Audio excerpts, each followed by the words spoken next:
Hello, friends. This is Dave Hurwitz, Executive Editor at ClassicsToday.com, here with fabulous concert programs number 67, the secret surprise ending to our Dvořák Cycle.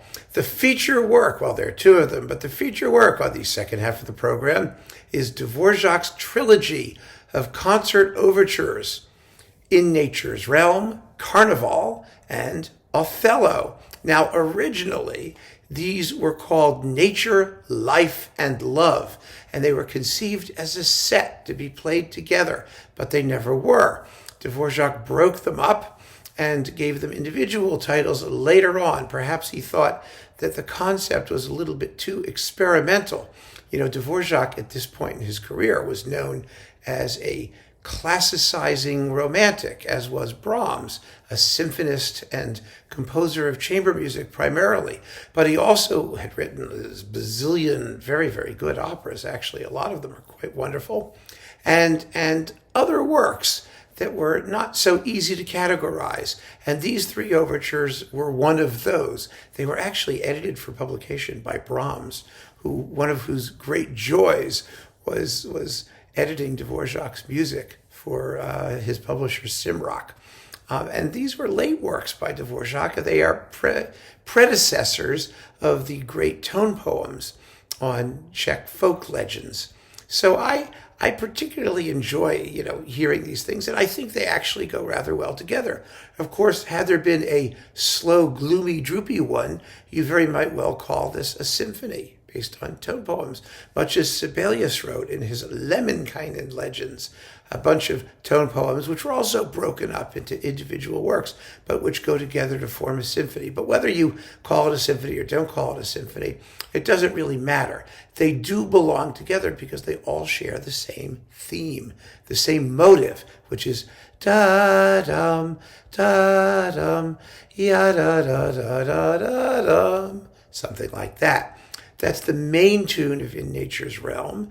It appears in the central episode of Carnival, and in a minor key sinister version, it pops up in Othello, which is all about, of course, the corrupting power of jealousy.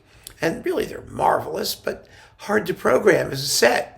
I mean, you hear Carnival regularly. It's much more popular than the others, and the other two overtures quite seldom. So I said, yes, let's put them back together as they belong and listen to all three. They're very lively because, like I said, there's no real slow ones, although they have very slow sections. Othello has a very slow introduction. Carnival has a beautiful meditative middle section. In Nature's Realm is mostly frisky, but with sort of meditative episodes. But the overall impression is one of great vivacity and vitality and energy, which means, they really will, they just make a great second half piece. Trust me when I tell you. Absolutely wonderful. But what do you put on the first half? Well, I think this is a wonderful opportunity to program Elgar's Violin Concerto. Now, the Elgar Violin Concerto is a tougher piece to program than you'd think because it's enormously long. It's about 50 minutes long. It's huge. It's as big as like the Brahms Second Piano Concerto, actually probably a little longer. Only it's a violin concerto, first of all. And second of all, it tends to be a reflective, rather introverted work. So it really is like a big work that goes on the second half, but I don't think it has the power, the sheer power and orchestral ebullience of a really successful second half kind of piece. I think it needs to be played first, where it can be the only thing in the program on the first half, because it's so large. And I also think it's good for the audience to come to it fresh, to be able to focus and concentrate on it, because it's going to be, it's absolutely lovely. It has some of the best tunes Elgar ever wrote, and I think it's a glorious work. I really do. But it requires a certain level of reflection and inwardness when you're listening to it. And the Dvorak, which is all extrovert, vitality, and vibrancy, makes a fabulous foil in the second half because you could just sort of relax and let it wash over you. Whereas with the Elgar, it requires a little bit more focus, I think, a little bit more what you might call, oh, never mind what you call it. It just requires more of it. Just take my word for it when I tell you, because this will highlight both of these works.